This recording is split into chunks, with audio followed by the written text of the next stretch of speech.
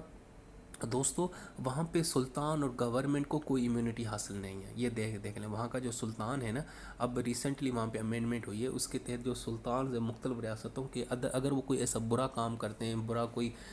بڑے پیمانے پہ کوئی جرم کرتے ہیں، کرپشن کرتے ہیں، تو ان کو سزا مل سکتی ہے۔ اب ان کو کوئی استثناء حاصل نہیں ہے، کوئی پروٹیکشن نہیں ہے، پہلے ہوتی تھی لیکن اب نہیں ہے۔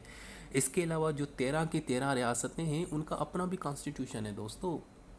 دیکھیں پاکستان میں جو صوبے ہیں ان کا اپنا تو کوئی کانسٹیٹیوشن نہیں ہے نا، وہ تو جو ایک ہی کانسٹیٹیوشن ہے پورے پاکستان میں 1973 کا، وہ فیڈرل میں بھی وہی ہوتا ہے اور صوبوں کے اندر بھی وہی امپلیمنٹ ہوتا ہے، ایسا ہی ہے نا۔ لیکن وہاں پہ یہ نہیں ہے، وہاں پہ کیا ہے کہ فیڈرل کا اپنا کانسٹیٹیوشن ہے اور ریاستوں کا اپنا کانسٹیٹیوشن ہے۔ لیکن ریاستوں کا جو کانسٹیٹیوشن ہے وہ ایکچولی مطلب ماتحت ہے فیڈرل کانسٹیٹیوشن کے تحت۔ اب ایسے نہیں ہے کہ فیڈرل کانسٹیٹیوشن کسی چیز کو جرم کرتا ہے تو وہ جرم مطلب قرار دیتا ہے، تو جو وہاں کے جو صوبے ہیں، ریاستیں ہیں، وہ کہتی ہیں کہ نہیں جی اس کو آپ نے یہ کر دینا، ایسا نہیں ہے۔ اتنا کوئی ایک دوسرے کے اگینسٹ نہیں جاتے، لیکن انہوں نے اپنے کلچر اور اپنی رسم و رواج اور اپنی ڈیموگرافی اور جیوگرافی کے تحت انہوں نے کچھ قوانین اپنے بنائے ہیں۔ تو ریاستوں کا بھی کانسٹیٹیوشن ہے اور فیڈرل کانسٹیٹیوشن بھی ہے۔ سو دوستو یہ تھی آج کی انٹروڈکشن۔ میں نے اس ویڈیو کے اندر کوشش کی آپ کو سمجھانے کی کہ ملیشیا کیا ہے، کہاں پہ واقع ہے، اس کی کتنی ریاستیں ہیں، وہاں پہ کس قسم کا سسٹم ہے۔ تو آپ کو یہ پتہ چل گیا کہ 57 میں ایک حصہ آزاد ہوا، 63 میں دوسرا حصہ آزاد ہوا، اس کے علاوہ سنگاپور اس کا حصہ تھا وہ نکل چکا۔ ملٹی کلچر ہے، بہت ساری لینگویج ہیں، اسلام لینگویج، اسلام اس کا فیڈرل کانسٹیٹیوشن یعنی کہ وہاں کا جو ہے نا فیڈرل وہاں کا ملک یعنی کہ ملک کا جو ہے نا وہ ریاست کا وہاں کے پہ مذہب ہے۔ ایتھنک کمپوزیشن بتائی، آپ کو فیچرز بتائے کہ وہاں پہ سیکولر سسٹم بھی ہے، لیگل سسٹم، اور ساتھ میں شریعہ لاز بھی موجود ہیں۔ اس کے علاوہ ریٹن کانسٹیٹیوشن ہے، جوڈیشل ریویو ہے، ٹھیک ہے، فیڈرل سسٹم ہے، وہاں پہ